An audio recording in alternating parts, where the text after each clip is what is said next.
everyone, and welcome back to the official English channel. I'm Sophia, and today we're talking about something that brings people together everywhere in the world: food. And I'm John. Food is more than just something we eat. It carries memories, feelings, and moments we don't forget easily. One smell can take you back years in time. That's so true. When people start learning English, they usually practice simple questions like, "What's your name?" or "Where do you live?"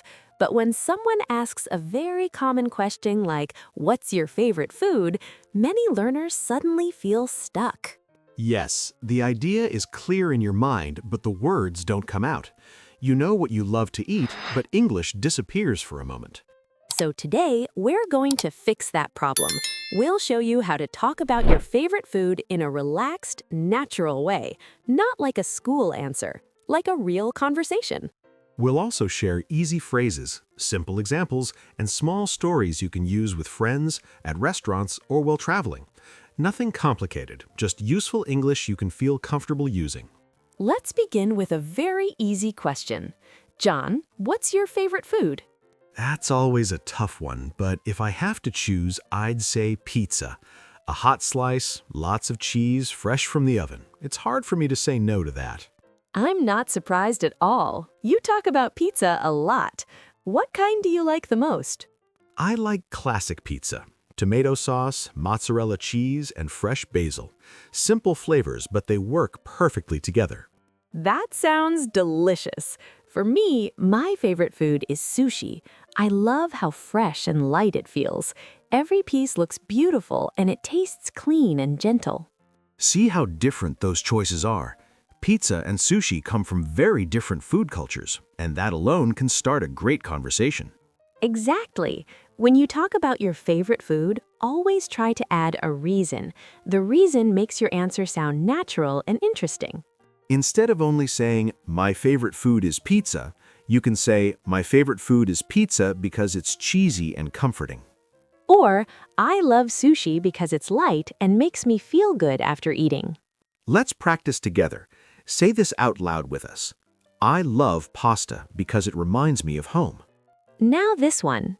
I like spicy noodles because they wake me up. Great! When you describe food, adjectives help a lot. Words like sweet, spicy, salty, crispy, soft, creamy, or juicy make your English sound alive. For example, I love ice cream because it's sweet and creamy. Or, I enjoy fried chicken because it's crispy on the outside and juicy inside. Also, how you say something matters. When you talk about food you love, let your voice show it. A small smile can change your tone completely. That's an important point. English is not only grammar, it's emotion. When you feel what you're saying, the words come more easily. Food is also one of the best topics for small talk. When you meet someone new, you can ask, "What kind of food do you like?" or "Do you enjoy spicy food?"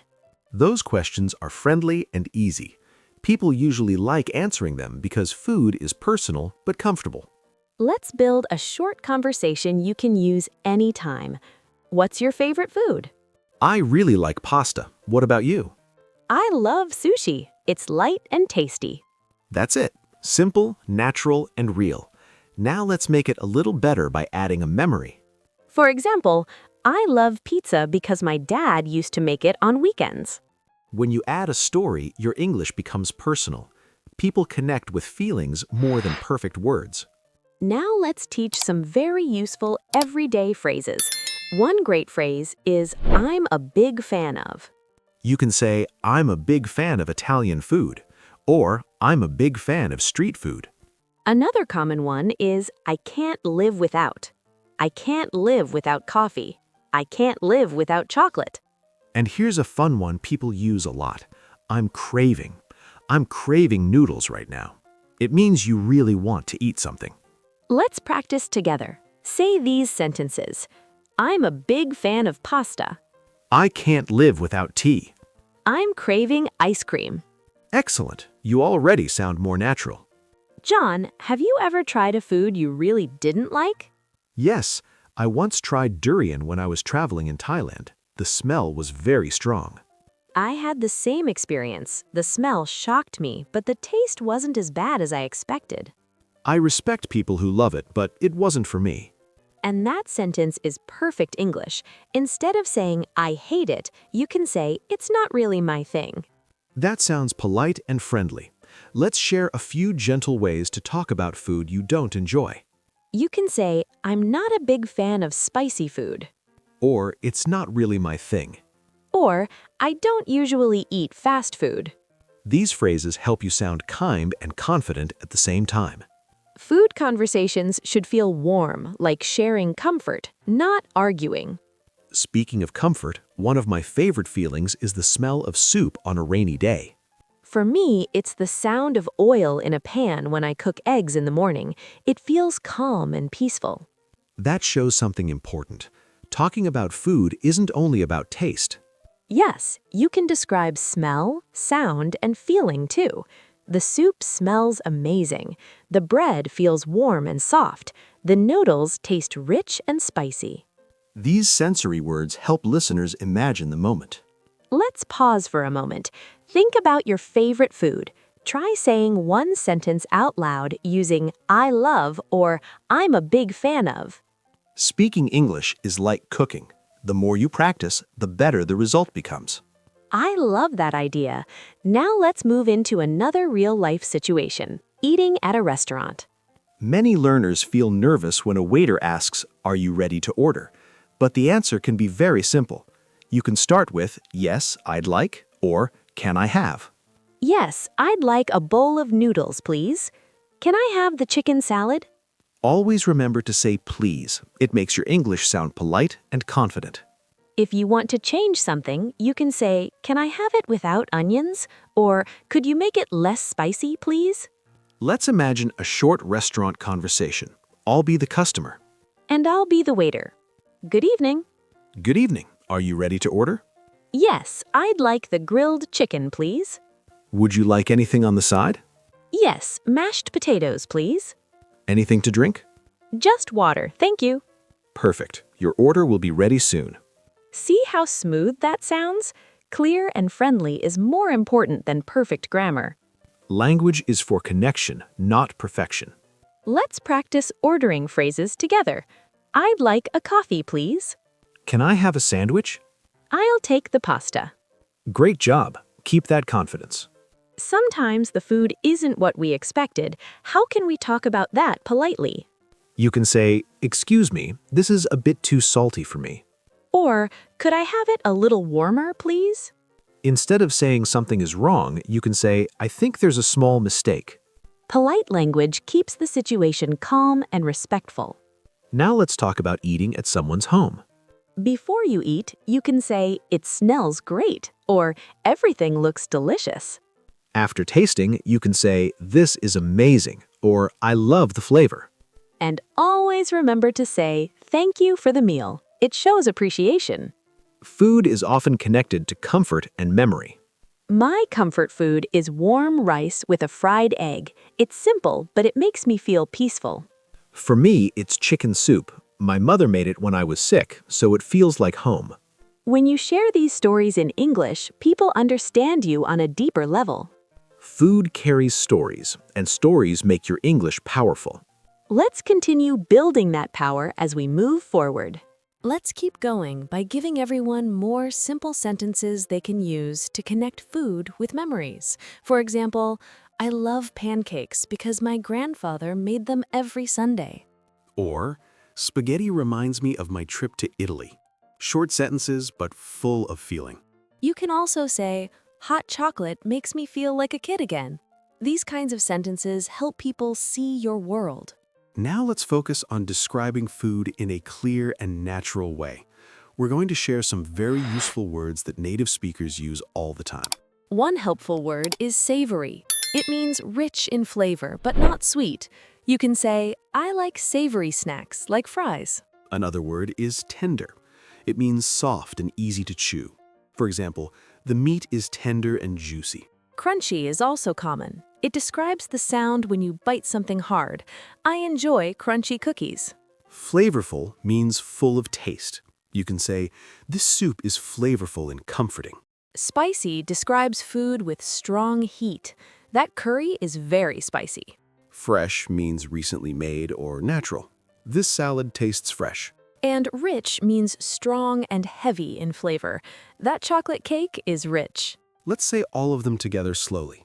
Savory, tender, crunchy, flavorful, spicy, fresh, rich. Now let's put them into short sentences. I love tender steak. I prefer spicy noodles. I enjoy fresh juice in the morning. Great work! These words help you describe food like a native speaker. You can also use them to recommend food. For example, you should try this soup. It's warm and flavorful. Or, this salad is fresh and crunchy, simple and natural. Now let's talk about mindset for a moment. Learning English is very similar to cooking.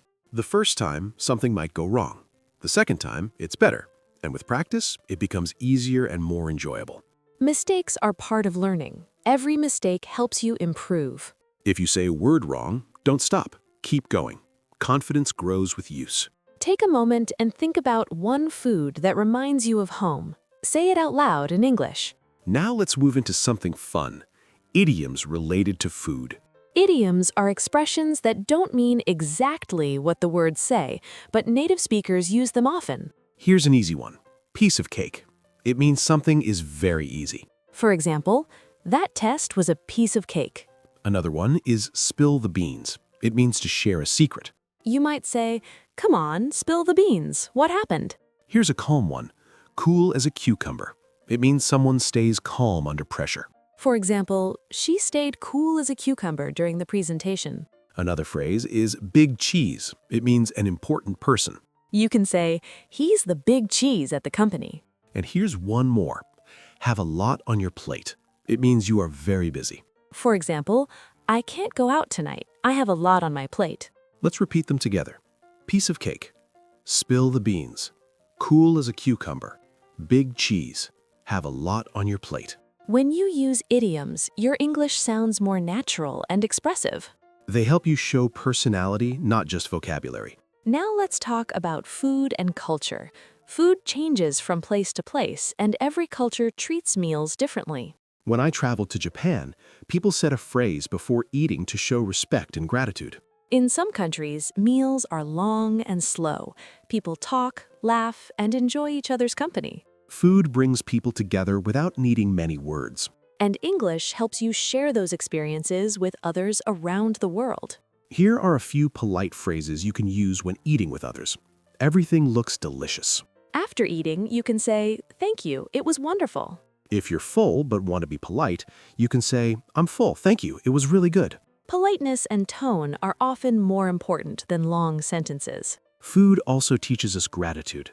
Every meal is a small gift. Learning English is similar. Some lessons feel easy, some feel challenging, but all help you grow. Let's do one more short practice together. I love cooking because it brings people together. My favorite food reminds me of home. I enjoy trying new dishes when I travel. Excellent. You're not just learning English, you're learning how to connect. And remember, even native speakers make mistakes. Progress comes from practice, not perfection. Every time you speak, your confidence grows. Now let's talk about one last group of useful food words that people use every day. Delicious means very tasty. This cake is delicious. Yummy is informal but common. These cookies are yummy. Appetizing means something looks or smells good. That soup looks appetizing. Bland means it has little flavor. The rice tastes bland. Greasy means too oily. Fast food can be greasy. Healthy means good for your body. Salad is a healthy choice. And guilty pleasure means something you love but feel a little bad about. Chocolate is my guilty pleasure. Let's repeat them slowly.